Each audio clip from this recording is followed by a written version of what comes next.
Y volvemos de la publicidad para hablar con este profesor en psicología de la Universidad María Cristina, llamado Marcelo Méndez Facúndez, y que nos va a hablar sobre psicología y religión, un tema de máximo interés. Buenos días, Marcelo. Buenos días, Sergio, ¿qué tal? Muy bien, ¿y tú? Muy bien, todo bien. En esta mañana de miércoles que parece despertarnos en este momento. Queríamos preguntarte, tenemos mucho interés, ¿por qué la psicología se interesa por la religión? Bueno, yo creo que la psicología está en constante movimiento en el interés del sujeto, del comportamiento, de la producción humana, de lo que el hombre hace en la cultura, y la religión es un elemento más, ¿no?, que hace parte de este universo humano, ¿no?, de estos elementos que nos rodean y que nos permiten vivir y vivir mejor, ¿no? Entonces la religión pues nos interesa en ese sentido porque es parte del ser humano, ¿no?, del comportamiento humano.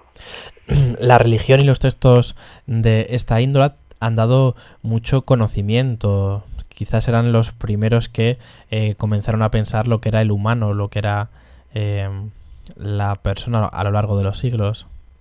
Sin duda, o sea, y mismamente en la Biblia ya vemos un código comportamental, una observación del comportamiento del sujeto.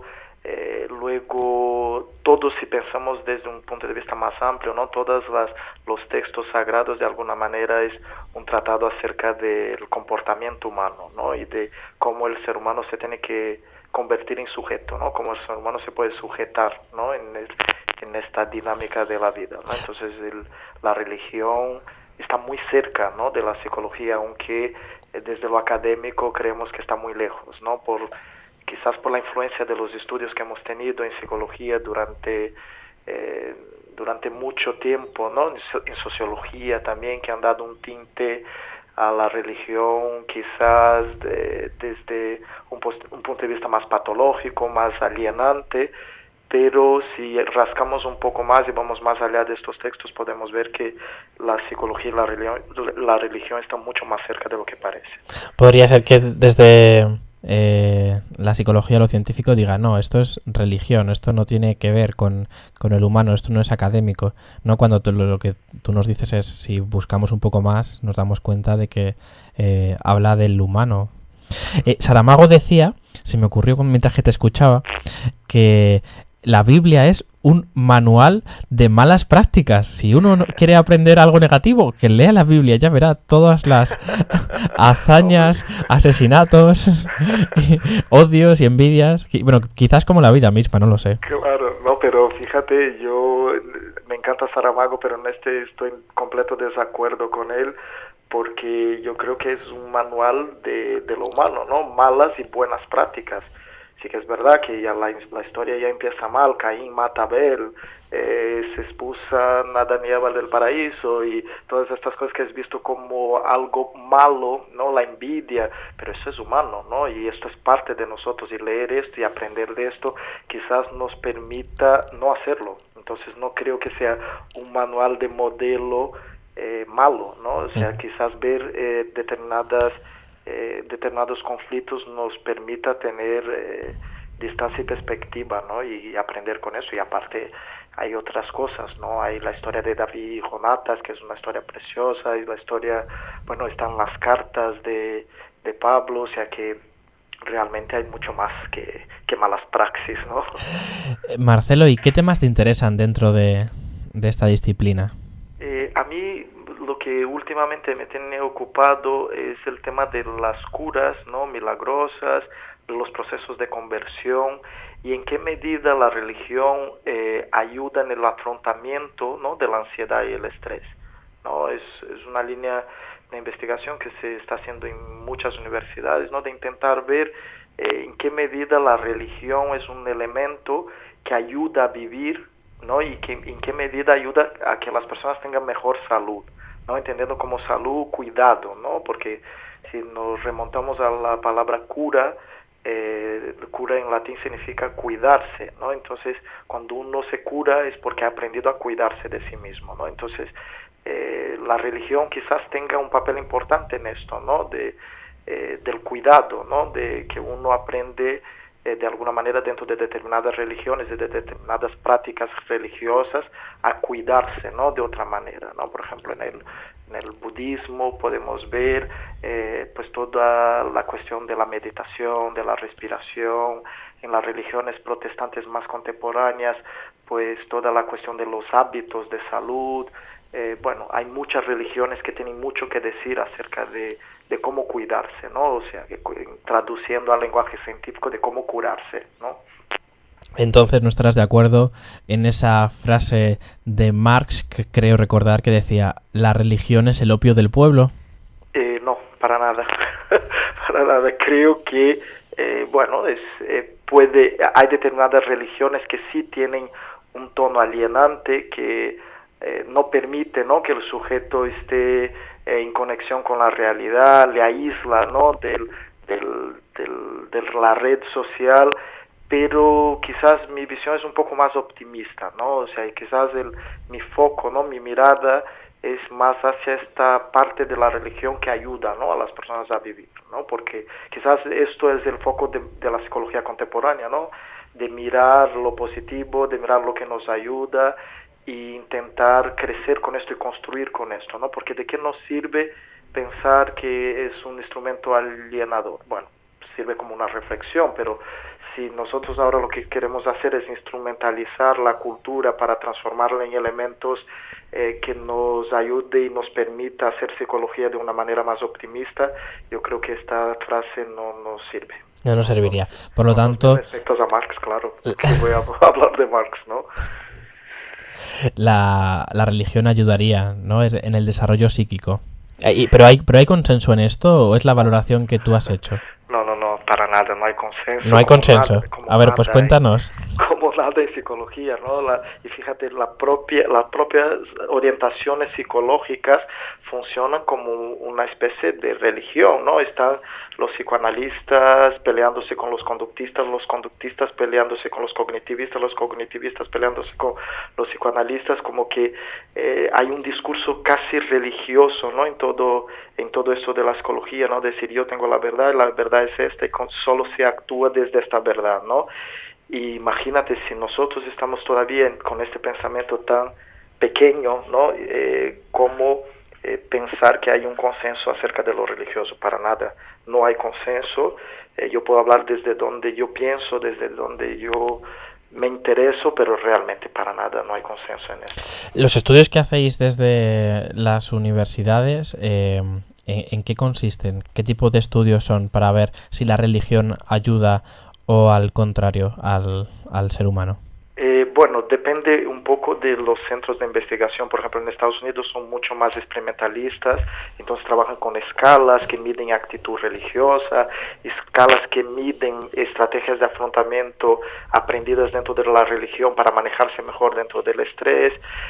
Aquí en España quizás las investigaciones que tenemos son un poco más de corte cualitativo, donde se intenta pensar desde la antropología, de la etnología.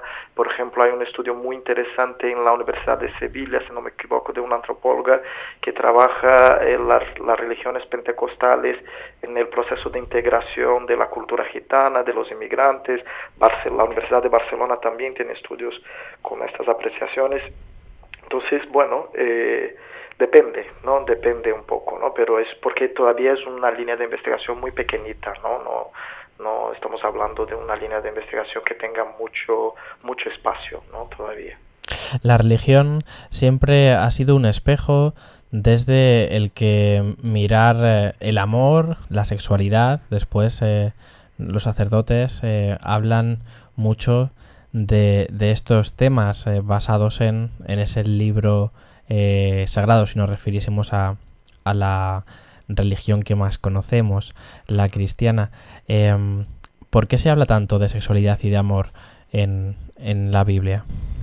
Bueno, porque nosotros estamos constituidos de esto, ¿no? O sea, y negar esto quizás sería un mal entendimiento, ¿no? de de lo que es el propio cristianismo, ¿no? Porque el cristianismo, hombre, si pensamos la sexualidad desde una postura más freudiana, que no es genitalidad, sino es la relación con el otro, si pensamos el amor desde una perspectiva más amplia, ¿no? Que solo el amor entre un hombre y una mujer, pensar en el amor como meta y objetivo para alcanzar la felicidad, eso sin duda es la base del cristianismo, ¿no? Lo que pasa es que realmente lo que teníamos que pensar es que el interés de la Biblia cuando habla de sexualidad y amor es el interés de lo humano, ¿no? De lo más básico, ¿no?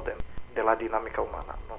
En algunos casos escuchábamos, antes de despedirnos, que podría ser un delirio lo religioso.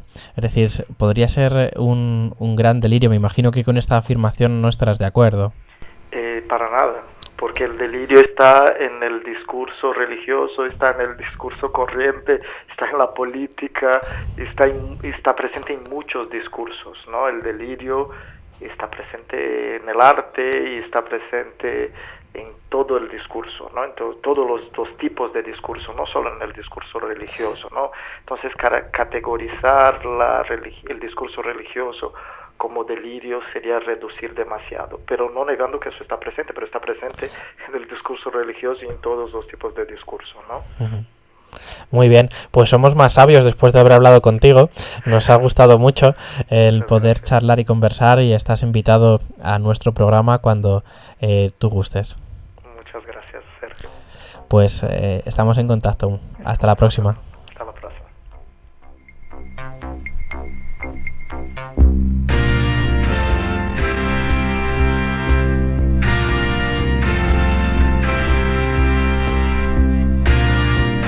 Una interesante charla sobre religión, que tú bien sabes también como psicólogo, Sergio, que ha influido y todavía sigue influyendo bastante en el ser humano.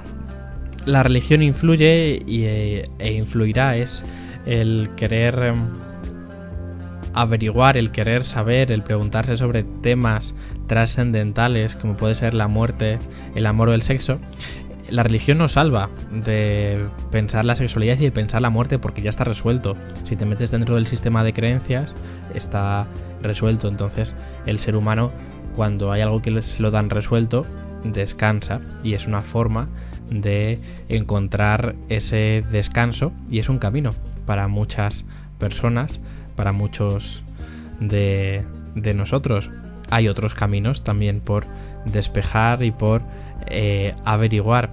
La religión es un tema muy muy interesante, y como muy bien ha dicho Marcelo Méndez Facundes, tiene que ver con lo humano, con nosotros, con averiguar, y además cómo puede ayudarnos. En muchos casos el sistema de creencias que podemos tener, o ese pensar que se puede, o ese vislumbrar una salida o el encontrarle un sentido, la religión nos lo consolida, hace que podamos tener ese sentido. Por lo tanto, la religión siempre sería, si lo vemos de esa forma, algo positivo, algo que puede hacernos continuar hacia adelante cuando el camino es muy muy difícil. Me acordaba de los santos, ¿no? Y cómo los santos tornaban sus penas menores porque pensaban que aunque fuesen a ser asesinados o maltratados u humillados, podían tener de alguna forma una gratificación. Por lo tanto, las penas eran menores. Claro, tenían esa creencia de que en la otra vida iban a ser recompensados. Y entonces, bueno, veo que además de psicólogo no estás en contra de otros caminos. No es que todos, al menos en mi pensamiento particular, lleven a Roma, todos no, pero sí muchos. Y en tu caso, bueno, pues también. Además, has hecho muy bien, porque aquí tenemos en esta casa un programa de religión los domingos por la mañana, ¿eh? Tenemos un programa de religión. Sí, o sea que hasta esto, o sea, aquí vamos, completos creo que intentamos ser. Muy bien, pues pueden llamarnos cuando quieran a Amor y Sexo y comentar algunas de sus experiencias. Pues sí, también. Puede ser compatibles algunas. Puede ser compatible, por supuesto, y que nos digan esas personas que vienen, que se casan. Nosotros tenemos un fin de semana al mes un curso de taller de parejas, entonces tiene mucho que ver con las bodas, con los matrimonios, sí, es cierto, etc. Entonces quizás sea ver diferentes